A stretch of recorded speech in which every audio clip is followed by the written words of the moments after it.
నమస్తే, welcome to our channel. నేను మీ పద్మావతి. మహాకుంభ మేళకు వెళ్తే మిగిలేది ఆఖరికి చిల్లి గవ్వ కూడా ఉండదు అని అనేసి ఈ మధ్య కాలంలో ఎక్కువగా ప్రతి ఒక్కరూ దీని గురించి మాట్లాడగలిసిన పరిస్థితి వచ్చింది.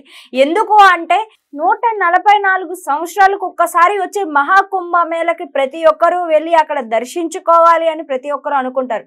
మరి అలాంటప్పుడు ఎందుకని హిందువులకి కూడా ఒక రకంగా ఏవైతే ఈ ఫ్లైట్ టికెట్స్ అనేవి ఉంటాయో వాటికి సంబంధించిన విషయంలో కావచ్చు, మిగిలిన వాటిలో కావచ్చు, ఎందుకని వీటి గురించి ఎవరు పట్టించుకోవడం లేదు? మాకు కూడా ఎంతో కొంత గవర్నమెంట్ తరపు నుంచి రావాలి కదా అని అన్నట్టుగా ఒకవైపు వాదనలు వినిపిస్తుంటే, మరొక వైపు చూసుకుంటే గనక అక్కడికి వెళ్ళిన తర్వాత ఏవైతే ఎక్స్పెన్సెస్ ఉంటాయో నార్మల్ టైంలో కంటే డబల్ కంటే డబల్ ఇవ్వాల్సి వస్తుంది. మరి ఈ బడ్జెట్లన్నింటినీ కూడా ఒక సామాన్య మానవులు కూడా వెళ్ళి దర్శించుకోవడానికి మాకు సాధ్యం కాదా? అంటే అక్కడికి వెళ్ళాలి అనుకుంటే ఒక ఉన్నత స్థాయిలో ఉన్న వాళ్ళు, లేకుంటే బాగా డబ్బున్న వాళ్ళు మాత్రమే వెళ్ళడానికి పనికొస్తుందా అనే వాదనలు కూడా వినిపిస్తున్నాయి. మరి దీని గురించి ఆల్రెడీ గురువు గారు వెళ్ళడం జరిగింది, అక్కడ ఉండడం జరిగింది, అక్కడ ఆయన స్టే చేశారు. అసలు అక్కడ పరిస్థితులు ఎలా ఉంటాయి, అక్కడికి వచ్చిన వాళ్ళకి ఎలా ఉంటుంది అనే విధంగా ఇవన్నీ వివరాలు తెలుసుకునే ప్రయత్నం చేద్దాం. అయితే ఈ రోజు మనతో పాటు ప్రముఖ ఆధ్యాత్మికవేత్త ముల్లపూడి సత్యనారాయణ గారు ఉన్నారు. మరి ఆయనతో మాట్లాడి అసలు మహాకుంభమేళ పరిస్థితి ఏంటి అనేది తెలుసుకుందాం. మీరు కూడా చూసింది. నమస్కారం గురువు గారు. గురువు గారు, అయితే మీరు వెళ్ళి వచ్చారు, అయితే అక్కడ అసలు పరిస్థితి ఎలా ఉంటుంది? రెండో వచ్చేసి అక్కడ ఎక్స్పెన్సివ్స్ చాలా ఎక్కువగా ఉన్నాయి. ఒక సామాన్య common people, middle class peoples కావచ్చు, ఇంకా lower class middle class peoples కావచ్చు, అక్కడికి వెళ్ళాలి అన్నా, అక్కడ ఉండాలి అన్నా, దైవ దర్శనాలు చేసుకోవాలి అన్నా కూడా చాలా ఎక్కువగా కాస్ట్లు అనేవి ఉన్నాయి అని అంటున్నారు. దాంతో పాటుగా ముస్లిమ్స్ కి పరంగా చూసుకున్నా కూడా మనకి వాళ్ళ హజ్ యాత్ర అనే దానికి వెళ్తారు. సో అక్కడికి వెళ్ళినప్పుడు మన గవర్నమెంట్ తరపున కూడా వాళ్ళకి ఎంతో కొంత ఇస్తూ పంపిస్తూ ఉంటారు. మరి అదే విధంగా మన హిందువులు కూడా వాటిని కల్పించాలి. హిందువులకి ఎందుకని లేవు? ఇప్పుడు హిందువులు కూడా ఎక్కువగా ఉన్నారు, వాళ్ళు కూడా తీర్థయాత్రలకి వెళ్ళాలి అనుకుంటారు కదా. మరి గవర్నమెంట్ తరపు నుంచి కూడా ఎంతో కొంత మాకు కూడా ఆర్థిక సహకారాలు అందించాలి కదా అని అడుగుతున్నారు. అసలు దీన్ని ఏ విధంగా చూడొచ్చు అంటారు? ఈ కుంభమేళా యాత్ర అనేటటువంటిది విస్తృతమైనటువంటి ప్రచారం ఎక్కువగా చేశారు. 144 సంవత్సరాలకు ఒకసారి వస్తుంది అని చెప్పారు. ఏ మెజర్మెంట్ తో చెప్పారు, ఇప్పుడు దానికి వైడ్ పబ్లిసిటీ ఇచ్చారు. ఇచ్చేసరికి అక్కడ ప్రభుత్వాలే చేస్తాయి. అలాగా చేంజ్ చేసరికి అయ్యో బాబోయ్, మళ్ళీ 140 సంవత్సరాలు మళ్ళీ మనం బ్రతుకుందాం, లేకపోతే ఇప్పుడు పోతాం, మనకు మోక్షం రాదు అని చెప్పేసి ఇక బ్యాచ్లు వెళ్ళిపోతున్నారు. కోటాను కోట్ల మంది, రోజుకి 2 కోట్ల మంది. మన మౌని అమావాస్యకి ఏకంగా 5 కోట్ల పైనే జనం. ఈ రకంగా ఆ తర్వాత అంటే రెవెన్యూ వస్తుంది కదా ఈ ట్రావెలింగ్స్ వల్ల. ఇప్పుడు గవర్నమెంట్ టెస్ట్ పెట్టామనుకో, ఒక రైల్వే రిక్రూట్మెంట్ టెస్ట్ పెడితే డైరెక్ట్ హైదరాబాద్లో ఉన్నవాడికి హైదరాబాద్ సెంటర్ వేయం, వరంగల్కి వేస్తాం, వరంగల్లోనే తీసుకొచ్చి హైదరాబాద్కి వేస్తాం. ఇలా కొన్ని ఎగ్జామ్స్కి అలా చేస్తాం. ఎందుకంటే మనకి రెవెన్యూ బస్సులు రిచ్ అవని, ట్రైన్లు రిచ్ రావని, ఇవి ఎలా రావాలో కొన్ని ప్రణాళికలు ఉంటాయి. ఒక్కొక్క వాళ్ళ ఇష్టం అది సెంటర్ వేయడం అనేది. అలాగా ఇక్కడ కూడా ఏంటంటే వీళ్ళు ఈ యొక్క స్టూడెంట్ వెళ్ళి అడగలేడు కదా ఎందుకు నాకు అక్కడ వేసామని. అలాగా వీళ్ళు గవర్నమెంట్ చేసినటువంటి ప్రచారం వల్ల అయ్యా బాబో ఇంకేముందని చెప్పేసి తగిలిపోతున్నారు. నేను మొట్టమొదటి నుంచి కూడా చేసుకెళ్తున్నాను, చెప్తున్నాను. సంవత్సరం పొడుగ్గా ఉంటుంది. ఇప్పుడు 41 రోజులు మాత్రమే కాదు ఇది. ఫిబ్రవరి 13వ నేను వెళ్ళింది ములగడానికి కాదు, వెళ్ళింది గవర్నమెంట్ తరపున వాళ్ళు ఓపెనింగ్ చేస్తుంటే అక్కడ ఉన్నటువంటి గవర్నమెంట్ తరపున నేను కూడా వన్ ఆఫ్ ద గెస్ట్గా వెళ్ళాను. కాబట్టి అక్కడ మనకేమవుతుందంటే వెళ్దాం మంచిదే, కానీ ఆ జనం దాంట్లో చాలా ఇబ్బందులు పడి వెళ్లాల్సినటువంటి అవసరం అంత లేదు. కాబట్టి అక్కడ ఏమవుతుంది, ఇక చాలా మంది మన వీడియోలో పంతులు గారు పాపం చెప్తున్నారు, వాళ్ళు చెప్పింది కరెక్ట్. ఏంటి, హెలికాప్టర్కి 50,000 రూపాయలు తీసుకుంటున్నారు, కరెక్ట్ అది. తర్వాత ఇక అక్కడ గుడిసేసి ఆ ప్రయాగ్రాజ్ అక్కడ నది ఒడ్డునే మనకి ఆ నది ఇసుక మీద పొలోమనేసి ఉంచారు. అవన్నీ కూడా మనకి బోల్డ్ అంతా ఒక్కొక్క మనిషికి 2,000 రూపాయలు చొప్పున తీసుకుంటున్నారు. డబల్ అంటున్నావు నువ్వు, డబల్ కాదు. అక్కడ డబల్కి అంత దూరం అవసరం లేదు. ఇక్కడ గానగాపురంలోనే పేరుకేమో ఆశ్రమాలు అని పెడతారు. అక్కడ ఏం చేస్తారు, లాడ్జిల్లాగా రూములు రెంట్కి ఇచ్చుకుంటారు. మరి మీరు రోజంతా ఉండదు కదా, పౌర్ణమి రోజున వచ్చేసరికి డబల్ రేట్లు, ఏ ఆశ్రమం అయినా సరే అక్కడ ఇంచుమించు ప్రతిదీ కూడా. కాబట్టి డబల్ రేట్లు వసూలు చేస్తారు. 1,000 రూపాయలు 2,000 రూపాయలు కట్టాల్సిందే మనం. మళ్ళీ అది కూడా 12 గంటల వరకే అనమాట. ఇలాగా ఎక్కడ పడితే అక్కడ దోపిడీ చేసుకుంటున్నారు. పాప ఆ పంతులు గారు ఎవరో మరి ఆయన చెప్పేది అక్షర సత్యాలు. అక్కడ కేవలము మనకి ప్రతి వస్తువు ఒక రేట్లు కూడా డబల్. ఆటో వాళ్ళు కూడా డబల్. నేను వెళ్ళాను, నేను అనుభవించాను స్వయంగా. బెనారస్ వెళ్ళినప్పుడు వాడు ముత్తప్పుడు 10 రూపాయలకి వచ్చే ఆటో వాడు 500 రూపాయలు. ఇక్కడ అక్కడికక్కడే మనకి మనుషుల్ని 12 కిలోమీటర్ల ముందు ఆపేస్తారు. కార్ పార్కింగ్కి 7 గంటల నుంచి 8 గంటల టైం పడుతుంది పెట్టడానికి, తీయడానికి ఒక 2 గంటల టైం పడుతుంది. అక్కడ వరకు ఆటో 12 గంటల వరకు 12 కిలోమీటర్లు ఆపేశారనుకో, అక్కడి నుంచి ఆటోలో వాడికి డబ్బులు ఇచ్చి మళ్ళీ 6 కిలోమీటర్లు రావచ్చు. మళ్ళీ ఇంకోటి పల్లెటూరు పక్క నుంచి వెనక నుంచి తీసుకొచ్చి బైక్ మీద తీసుకొస్తారు. మళ్ళీ మిగతాది ఓ 2 కిలోమీటర్లు నడిచి రావాలా. ఇవన్నీ అవసరమా? అక్కడ ప్రతి సరుకు కూడా చాలా ఎక్కువ రేట్లు. ఉత్తప్పుడే ప్రయాగ్రాజ్లో దోపిడీ ఎక్కువ. ఆ పంతులు గారు పడవల వాళ్ళు ఏం చేస్తారంటే 100 రూపాయలే మనిషికి అంటారు. మనం ఆశపడి ఎక్కుతాం. ఎక్కితే అక్కడికి వెళ్ళిన తర్వాత పడవ 600 700 లెక్క పెట్టుకుంటాడు. పెట్టుకుని నీళ్ళలోకి తీసుకెళ్ళిన తర్వాత తీయని జబర్దస్త్గా అడుగుతాడు. ఇవ్వకపోతే కనుక నేను వడ్డీకి తీసుకురాడు వాడు. నోరు మూసుకొని మన దగ్గర ఉన్నా లేకపోయినా ఇవ్వాల్సిన పరిస్థితి. అక్కడికి వెళ్ళిన తర్వాత ఓ పంతులు ఉంటాడు పిండం పెట్టని.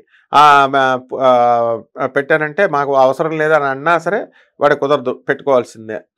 అలాగే ఒక తాడు కట్టి అందులోకి దిగి స్నానం చేయమంటాడు తాడుని పట్టుకొని. మనం దిగినందుకు గాను వచ్చినందుకు గాను మనిషికి 100 రూపాయలు చొప్పున ఇవ్వాలా. అంటే ఆఫ్టర్ ఆల్ ఒక స్నానం చేసినందుకు ఒక మనిషి దగ్గర ఉత్తి రోజుల్లోనే 1000 రూపాయలు డబ్బులు ఉంటేనే కానీ బయటకు రాలేడాడు. అంటే నిలువు దోపిడీ. అలా నేను 20 సార్లు పైన వెళ్ళాను. నేను 20 వెళ్ళంతా ఒక్కొక్కసారి 2 సార్లు. గురువుగారు, ఇప్పుడు మీరు నార్మల్ టైంలో వెళ్ళినప్పుడు మీకెంత ఖర్చు అయింది, ఇప్పుడు మహాకుంభమేళ అనే ఈ కార్యక్రమం కోసం వెళ్ళినప్పుడు ఎంత ఖర్చు అయింది, దానికి దీనికి వ్యత్యాసం ఎంత ఎక్కువ ఉంది మీ దగ్గర? మనిషి అప్పుడు వెళ్ళినప్పుడు మనిషికి 1000 రూపాయలు 2000 రూపాయలు మామూలుగా తీసుకుంటారు. మళ్ళీ ఈ ప్రాసెస్ అంతా చేయడానికి పడవంతా వాడి ఇష్టం 1000 రూపాయలు అంటాడు. మళ్ళీ ఆ లోపల పిండాలు పెట్టాలి, ఇవి పెట్టాలి, అవి పెట్టాలని వచ్చిన మిగతా భక్తులు ఉంటారు కదా, 2 SVL చొప్పున. అలాగే ఇప్పుడు వెళ్ళిన యావరేజ్గా వెళ్ళినటువంటి ప్రతి భక్తుడికి 40,000 రూపాయలు అవుతుంది. అందువల్ల ఒక స్నానం చేయడానికి అందులో డౌటే లేదు. ఎందుకంటే ఇక్కడి నుంచి టికెట్లన్నీ రిజర్వేషన్లు అవన్నీ చూసుకోవాలి మనం. అండ్ ట్రైన్స్ కూడా ఛార్జీలు స్పెషల్ ట్రైన్స్ ఎక్కువ వేస్తారు. అవన్నీ బస్సులు కూడా ప్యాకేజీలో 35,000. అంటే మొత్తం ఓవరాల్గా మేము ముందు బుక్ చేసుకున్నటువంటి వాళ్ళని మన శిష్యులు ఉన్నారు కాబట్టి మొత్తం ఓవరాల్గా మేము వెళ్ళింది ఢిల్లీకి, తర్వాత మామూలు బెనారస్కి, గయాకి వెళ్ళి, గయా నుంచి క్యాల్కటా వెళ్ళి మధ్యలో ప్రయాగ్రాజ్ ఇవన్నీ చేసుకోవడానికి ఒక్కొక్క మనిషికి అయినటువంటి ఖర్చు ఉత్తిరి కాలంలో 40,000. ఇప్పుడు ఒక్క ప్రయాగ్కి తీసేసుకుంటున్నారు. టోటల్ ఖర్చు ముందు బుక్ చేసుకుంటే 40,000 అయిందనుకో, ఇప్పుడు వీళ్ళకి ఎంత అవుతుందో ఒకడికే 40,000 అనమాట. కాబట్టి అంత నిలువ దోపిడీ, అడ్డం దోపిడీ. అది ఇంత అంతానే ఉంది. ఆటో వాడు వస్తాడు, 500 ఇస్తే వస్తా ఉంటాడు. అంటే మన దగ్గర మనం ఒక బడ్జెట్ వేసుకొని వెళ్ళి, సపోజ్ ఇప్పుడు నా దగ్గర ఒక 10,000 ఉంది, నేను 10,000తోనే వెళ్ళాలంటే జరగదంట. ఇంటికి రావు నువ్వు. ఎందుకంటే నువ్వు ఆటో వాళ్ళంతా 1000 రూపాయలు అంటాడు, తప్పదు. పోలీసు వాళ్ళు వచ్చేసి ఆ ఆటో పోనీ ముందు తీసుకెళ్తానంటాడు, పోలీసు వాడు ఆపేస్తాడు అక్కడ. వాడికి తెలుసు, వెళ్ళి చెప్పినా పోలీసు వాడు ఎక్కడికి వెళ్తారు మీరు, లోపలికి ఇంక వెళ్ళడానికి లేదంటాడు. మళ్ళీ వాడు ఇష్టం వచ్చినప్పుడు కారును వదులుతాడు, అట్లా అనమాట.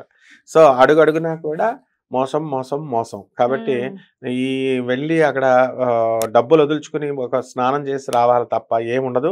అండ్ ఈ 41 రోజులు అయిపోయిన తర్వాత ఖచ్చితంగా సంవత్సరం పొడుక్కి చేయొచ్చు. మధ్యాహ్నం 12 గంటల వరకు కూడా ఇలాంటి పుష్కరాలు కొన్ని 100 చూశాను నేను. గంగా యమున సరస్వతి జనాలకు కొత్తేమో, నేను ఉండేదే మేము గోదావరి పుష్కరాలు చూసాం, కృష్ణా పుష్కరాలు చూసాం, గంగానది పుష్కరాలు, యమునా నది ఒడ్డున బృందావనంలో ప్రతి సంవత్సరం మేము తీసుకెళ్తాం. ఇదే కాశీకి నేను ఇప్పటికి 20 సంవత్సరాలుగా మొత్తం 100 మంది జనంతో వెళ్తాను నేను. అక్కడంతా కూడా గంగా యమున సరస్వతి మహిమ నాకు తెలుసు. ఉత్తప్పుడు కూడా వెళ్ళి చేయొచ్చు. మధ్యాహ్నం 12 గంటలకి సర్వ దేవతలు ఉంటారు, పుష్కరుడు ఉంటాడు. ఇది కాదని చెప్పేసి దమ్ముంటే ఏ పండితుడైనా సరే చెప్పొచ్చు. ఎందుకంటే మామూలు జనం ఎవరు ఎందుకుంటారండి అని అడుగుతున్నారు. ఎందుకు ఉండరు?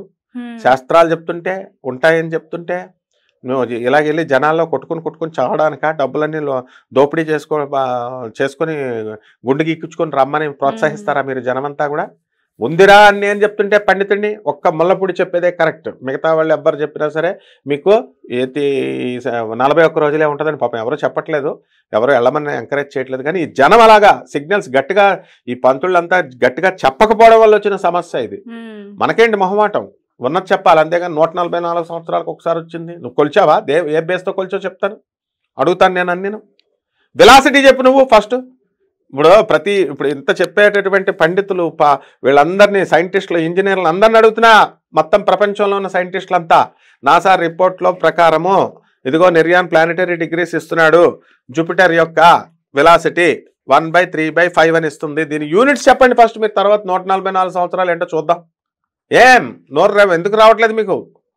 ఎందుకు నోరు మెదపలేకపోతున్నారు? నేను అడిగింది విలువ కూడా చెప్పట్లేదు, మ్యాగ్నిట్యూడ్ అడగట్లేదు, యూనిట్ చెప్పండి. ఒక దాని స్పీడ్ km/h, మామూలుగా చిన్నదైతే మీటర్స్/సెకండ్లో వెళ్తున్నాం స్పీడ్ అంటాం, ఒక 100 కిలోమీటర్లు ఒక గంటకి వెళ్తున్నాం అంటాం. ఇలా వాళ్ళు గ్రహం ఇచ్చాడు.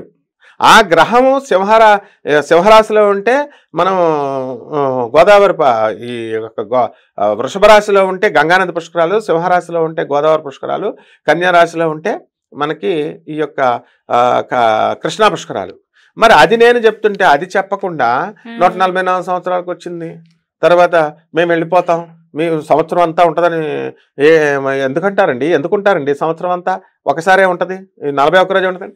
అరే బాబా, ప్రభుత్వం అప్పుడు ఏర్పాటు చేయలేదు కాబట్టి పాపం మొట్టమొదట 41 రోజులే ఇస్తుంది. తర్వాత మాకు అలవాటు, మాకు గోదావరి పుష్కరాలు మొదట ఆది పుష్కరాలు, అంత్య పుష్కరాలు ఉంటుంది. మొదట పుష్కరాలు 11 రోజులు, తర్వాత అంత్య పుష్కరాలు లాస్ట్ 11 days గవర్నమెంట్ సెలబ్రేట్ చేస్తేనే మీకు.